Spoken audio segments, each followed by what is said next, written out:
বিসমিল্লাহির রহমানির রহিম। এখন আমরা দেখবো হচ্ছে সাক্ষ্য আইনের 45 থেকে 51 বিশেষজ্ঞের ডাক্তারের রহস্য আদালতের সত্য অনুসন্ধান। এই চ্যাপ্টারে হচ্ছে রাজু পেস লাগায় তৃতীয় পক্ষ সাক্ষী হিসেবে আমরা এইখান থেকে আসবো যে তৃতীয় পক্ষ সাক্ষ্য কারা।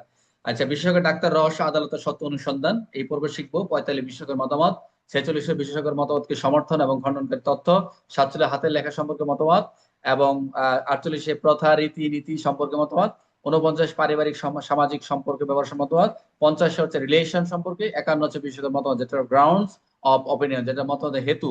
আপনার মতামত হেতু আপনার মেন বই লেখা আছে, এটা হচ্ছে গ্রাউন্ডস অফ অপিনিয়ন। বিশেষজ্ঞের মতামত ভিত্তিটা কি, ফাউন্ডেশনটা কি। অর্থাৎ একটি মজার মাধ্যমে, একটি গোয়েন্দা কাহিনীর মাধ্যমে এমন ভাবে আমরা উপস্থাপন করবো এখন মোটামুটি যাতে আমাদের সহজ হয়। পর্ব 8-এ দেখবো আমরা বিশেষজ্ঞ ডাক্তার রহস্য আদালতের সত্য অনুসন্ধান। মনোযোগ দেন, 45 থেকে 51। এই পর্বে আমরা যা দেখবো যে আদালত সব বিষয়ে বিশেষজ্ঞ নয়। মনোযোগ দেন, একটা কথা হচ্ছে শুরুতেই যে আদালত সব বিষয়ে বিশেষজ্ঞ নয়। অনেকে দুইজন চলে গেছে। আদালতের সব বিষয়ে বিশেষজ্ঞ নয়। বিজ্ঞান, চিকিৎসা, হাতে লেখা, আঙ্গুলের ছাপ, বিদেশি আইন, রীতি নীতি বিশেষজ্ঞের মতামত কখন গ্রহণযোগ্য তা এই ধারগুলো বলা রয়েছে। এখানে আমরা কি কি দেখবো? সবই ঠিক আছে চরিত্রে। শুধু এখানে ডাক্তার একজন যোগ হয়েছে, সেটা ডাক্তার আরিফ, ফরেন্সিক বিশেষজ্ঞ। ক্যালিফার রুবেল, গ্রামের মতো রহিম, টিয়া পাখি, বানর বাবু। মোটামুটি এখানে নতুন করে যোগ হয়েছে ডাক্তার আরিফ ফরেন্সিক এবং ক্যালিফার রুবেল এবং গ্রামের মাতব্বর রহিম। প্রথম দৃশ্য। প্রথম দৃশ্য, রহস্যময় চিঠি। রাজবাড়ি একটি চিঠি পাওয়া গেল। আমি গুপ্তধন নিয়ে গেলাম। চিঠিতে লেখা গুপ্তধন নিয়ে গেলাম। কিছু প্রশ্ন হলো, চিঠি কে লিখেছে? বিচারক বললেন, এটা তো আমি দেখে বলতে পারবো না। ঠিক তখনই এলেন হাতের লেখা বিশেষজ্ঞ। বুঝতে পারছেন? আমি গুপ্তধন নিয়ে গেলাম, কিন্তু প্রশ্ন হলো চিঠি কে লিখেছে। বিচারক বলতেছে, এটা বলতেছে যে আমি দেখে বলতে পারবো না, এটা অবশ্যই হাতে লেখা কার, বিশেষজ্ঞ রাখতে হবে। টিয়া পাখি বললো, এটাই হচ্ছে 45। 45 বিশেষজ্ঞের মতামত, অবানিয়ান এক্সপার্ট বলতেছে, যখন আদালতের সামনে কোনো প্রশ্ন ওঠে, বিদেশি আইন, বিজ্ঞান, শিল্প, হাতের লেখা, কোন আঙ্গুলের ছাপ, বর্তমানে বিচারিক এই ডিজিটাল ফরেন্সিক বিশেষজ্ঞের মাধ্যমে সেগুলো বিবেচিত হয়, সেগুলো হচ্ছে বিশেষজ্ঞের মতামত। সংলাপ কি? এই লেখা মিন্টুর হাতে লেখার সঙ্গে মিলে, তাহলে মিন্টুর সাথে যত বার দেওয়া হচ্ছে। এখানে তো আমাদের শুরু থেকে মিন্টুই তো সাসপেক্ট নাকি, আসামি তো মিন্টুই। মিন্টুর হাতে লেখার সঙ্গে মিলে বিচারক আপনার মতামত আদালতে বিবেচনা করবে। 45 থেকে 45 হলো 45 ডিগ্রি বলে না, বিশেষজ্ঞ ডাকো। এই 45 একটু আর আপনারা নতুন শিখলেন, 45 ডিগ্রি। যে ডিগ্রি ঘুরে বিশেষজ্ঞ ডাকো, ডিগ্রি যেভাবে 45 ডিগ্রি অ্যাঙ্গেল ডাকে, ডাকো। কঠিন প্রশ্ন, কঠিন প্রশ্ন বিশেষজ্ঞ। দ্বিতীয় দৃশ্য, বিশেষজ্ঞ কি ভুল করতে পারেন?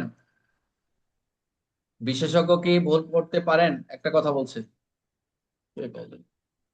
আচ্ছা, বিশেষজ্ঞ কি ভুল করতে পারেন? আচ্ছা। ডাক্তার সাহেব ভুল তো করতে পারে, ডাক্তার সাহেবও তো ভুল করতে পারেন।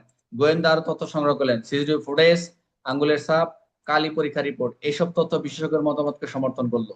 বুঝতে পারছেন? বিশেষজ্ঞ ভুল করতে পারেন, এই ক্ষেত্রে মিন্টু কি করলো? ডাক্তার সাহেব ভুল করতে পারেন, এই ক্ষেত্রে গোয়েন্দা আর তথ্য সংগ্রহ করলেন, সিসিটিভি ফুটেজ আনলো, আঙ্গুলের ছাপ এবং কালি পরীক্ষা রিপোর্ট, এইসব তথ্য বিশেষজ্ঞ আরো সমর্থন করলো। এটা হলো সমর্থন যদি করে এক সাক্ষ্য আরেক সাক্ষ্যের সাথে, তাহলে হচ্ছে 46 ধারা, এটাই 46। যে তথ্য বিশেষজ্ঞ মতকে সমর্থন বা দুর্বল করে সেগুলো কি প্রাসঙ্গিক। 46 বিশেষজ্ঞ একানং সঙ্গে প্রমাণ আছে, শুধু বিশেষজ্ঞ সে নিজে মতামত দিলেন, তার সঙ্গে প্রমাণও আছে। তৃতীয় দৃশ্য, বাবার হাতের লেখা। একই চিঠি আমার বাবার লেখা নয়। করিম চাচা বললেন, আমি 30 বছর ধরে তার লেখা দেখেছি। সুন্দর, মনোযোগ দেন। মিন্টু বলতেছে, এই চিঠি আমার বাবার লেখা নয়। করিম চাচা বললেন, আমি 30 বছর ধরে তার লেখা দেখেছি। টিয়া পাখি বললো, এটা 47 দ্বারা। 47 কি? যে ব্যক্তি কারো হাতের লেখা সম্পর্কে পরিচিত হয়, কারো হাতে লেখা যদি হস্তকর লেখা পরিচিত হয়, সেই মতামতে সেটা হলো প্রাসঙ্গিক। সংলাপ, আচ্ছা আপনি আচ্ছা কিভাবে আচ্ছা চিনলেন? করিম, 30 বছর ধরে আমি তার সঙ্গে কাজ করছি, যদি এরকম তার লেখা করতে পারে, তাহলে সেটা 47 অনুযায়ী প্রমাণিত হবে বা প্রাসঙ্গিক হবে। 47 বন্ধু লেখা বন্ধু চিনে। 47 হচ্ছে, মনে রাখবেন, বন্ধুর লেখা বন্ধু চিনে, মানে একজন হাতে লেখা আরেকজন চিনে। এই যদি কেউ কার লেখা চিনে, সেটা হলো 47। চতুর্থ দৃশ্য, গ্রামের পুরনো রীতি। গ্রামের একটি প্রথা ছিল, নদীর পানি সবাই ব্যবহার করবে। মনোযোগ দেন। গ্রামের একটা প্রথা ছিল, গ্রামের নদীর পানি সবাই ব্যবহার করবে, এই নিয়ে মামলা হলো।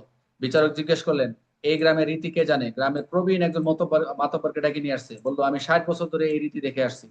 তাহলে টিয়া পাখি বললো যে যেহেতু প্রথা রীতিনীতি, এটা হলো 48। টিয়া পাখি বলছে, কোন প্রথা বা রীতিনীতি সম্পর্কে বিশেষজ্ঞরা জানেন, তারই মতামত কি হবে?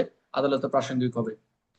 অর্থাৎ 48 যেটা আমরা প্রথা বা রীতিনীতি যেটা আমরা পাই, তাহলে 48 হচ্ছে গ্রামের রীতি, গ্রামের প্রবীণ জানেন। মনে রাখবেন, 48 মনে রাখার জন্য মনে রাখবেন, 48 হচ্ছে গ্রামের রীতি, গ্রামের প্রবীণ জানেন। এই গ্রামের জানেন যেহেতু রীতিনীতি, এই 48 দ্বারা প্রসঙ্গ। পঞ্চম দৃশ্য, পরিবারে কে কে কে কি বলে। মনোযোগ দেন, পরিবারে কে কাকে কি বলে।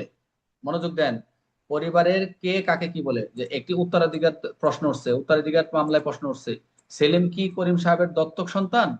প্রতিবেশী বললেন, আমরা ছোটবেলা থেকেই তাকে ছেলে হিসেবে দেখে এসেছি। দেখছেন যে পরিবার, একটা ছেলে দত্তক পাচ্ছে, পরিবার তাকে কি বলে? প্রতিবেশী বলতেছে আমরা ছোটবেলা থেকে তাকে ছেলে হিসেবে দেখে আসছে। টিয়া পাখি বলে এটা 50। যখন কোনো রক্ত, কোনো বিবাহ, কোনো দত্তক সম্পর্কে প্রশ্ন ওঠে, যখন এইসব বিষয় দীর্ঘদিন একই পরিবারকে চেনেন, তাদের মতামত আদালত কি হতে পারে? প্রাসঙ্গিক হবে। Very important. ঠিক 50 হচ্ছে পরিবারের সম্পর্কে, পরিবারের ঘনিষ্ঠ রিলেশন, অর্থাৎ রিলেশন যদি থাকে পরিবারের সম্পর্কে, সেটা কি হবে?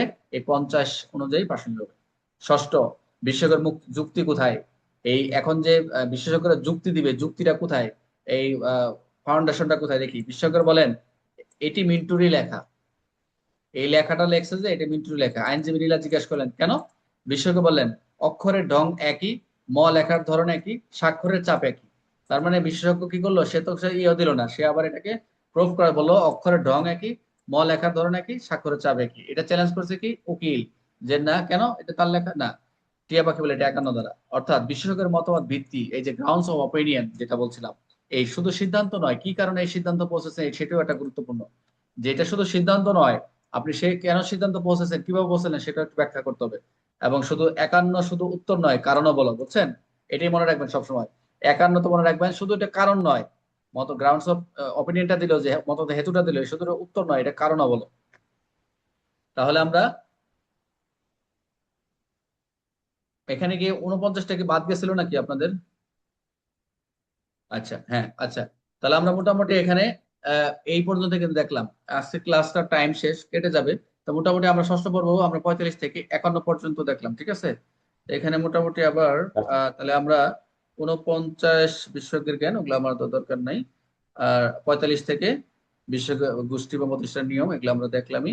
তাহলে 45 থেকে 51 পর্যন্ত মোটামুটি ভাবে আমরা বিশেষজ্ঞের মতামত দেখলাম হচ্ছে 45, 46 বিশেষজ্ঞের মতকে সমর্থন করা, 46 হাতের লেখা, 48 প্রথারীতি, কোন বিশেষ গোষ্ঠী বা রীতির গঠন সমূহ প্রতিষ্ঠান নিয়ম, আর 50 রক্ত বিবাহ, যেটা রিলেশন যেটা দেখলাম, আর হচ্ছে বিশেষজ্ঞের মতামত ভিত্তি।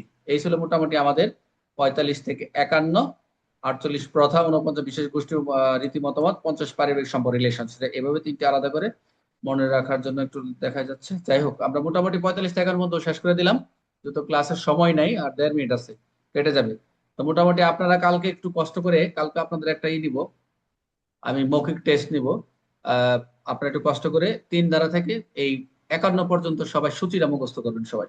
কালকে আমি সবার ফুটেজ দেখতে চাই, যাতে সবাই পারে, এক কথায়।